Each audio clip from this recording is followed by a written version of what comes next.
Alright, so it's been a while since I did a video on the car itself. It's mainly just driving footage, or I do, like, the rear end and all that kind of stuff. I just wanted to go over how the car ended up after last year and some changes I'm going to make, and just kind of like walk through everything I have on my car. Dylan did this and I thought it was a pretty good idea, so I'm just going to copy him and do it. So let's get into it. Alright, so we got the interior we'll start with. Nothing much is really going to change in here. I have an OMP passenger seat and a Sparko driver seat. Both are non-Halo, which I want to replace with both Halo versions, or at least just driver only. Just because, like, obviously it's a lot safer for side impacts and stuff like that, and then also my seat is out of date anyways, so this seat is still good, but that one's out of date as of, like, I think this month or something. But interior is going to stay the same. I'm probably going to do like a little block off plate here instead of just having it open. You can see like my HP Tuners OBD dongles in there, which is really nice. It keeps it out of the way. That's kind of all going to stay the same. I also did get this sweet steering wheel, which is a Momo, which I really liked. It's got like tracks on the actual grip. It's kind of hard to see, but that's pretty sick. I'll probably get Momo seats, but I think it's called the Lesmo 1 XL or the Lesmo 1 or something like that. But yeah, I'm just waiting to see what's in stock and what the prices are. The back here, nothing really special going on here. Just, seat delete, fuel tank stuff, some wiring. That's where the cage ties in the back here. The rear doors are kind of like skinned almost. I'm gonna probably take the window motor out and the glass, and maybe do like a plexiglass that's easier removed than taking the actual glass out. Same thing with the front.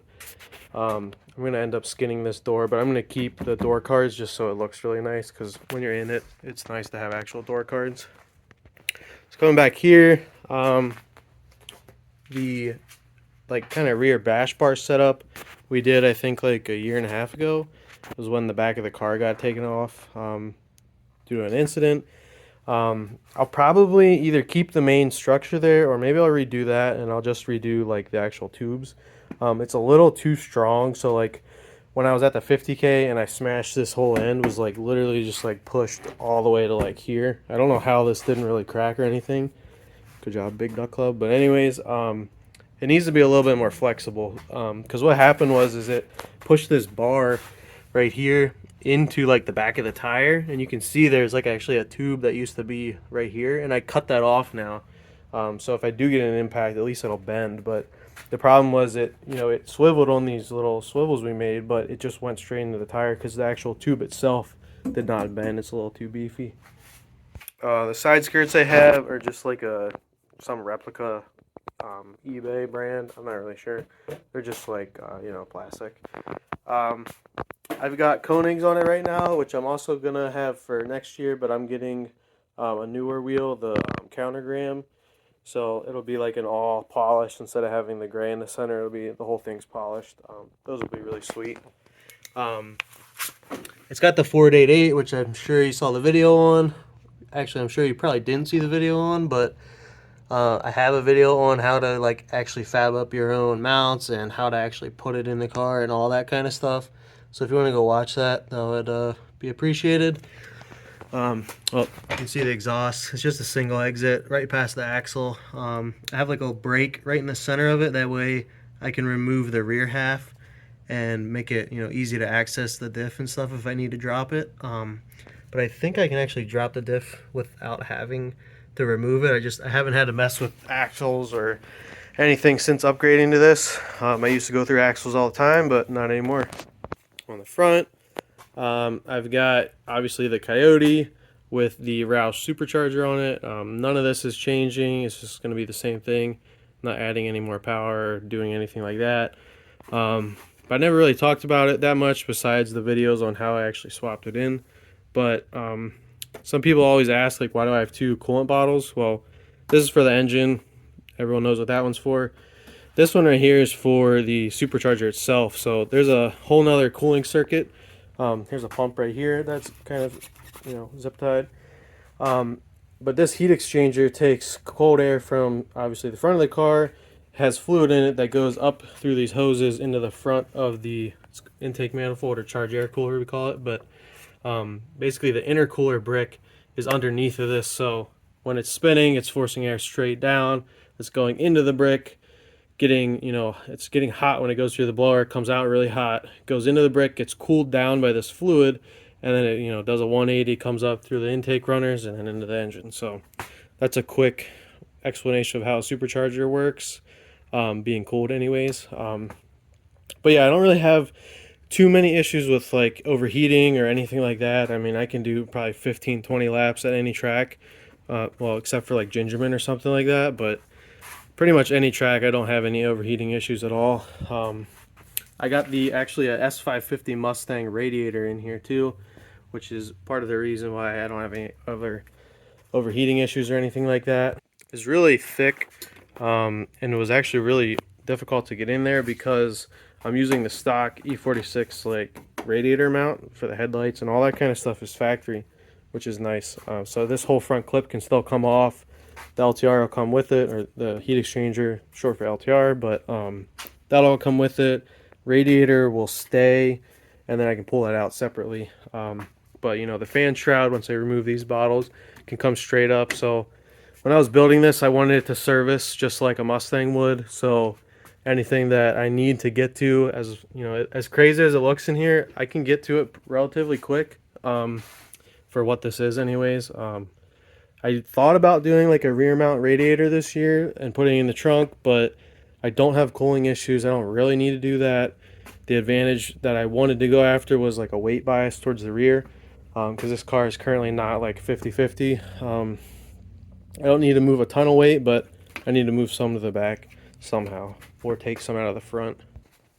So down here I got the SLR front sway bar. I'm changing out the angle kit to a Wise Fab this year to try it out, see how I like it. And then also because like getting to this bolt to do like a nut and bolt check or something is really hard with this actual engine swap, because of where the oil filter is and all that kind of crap. So it'll make it easier to nut and bolt check, because they have a bolt that comes up from the bottom, very similar to how like SLR is. I've got a Citrab, I think is how you say it, power steering cooler up here. That's been working really good. I've had it on here, I think, ever since I swapped it, or maybe I started out without one. I honestly don't remember. But that's just off like a little bracket I made that mounts off the bottom of this LTR. So the LTR here actually has a little bracket right here, mounts just like it would on a Mustang, but I adapted that to this front radiator. I guess whatever you'd call that on the BMW. I've got a sunroof delete here.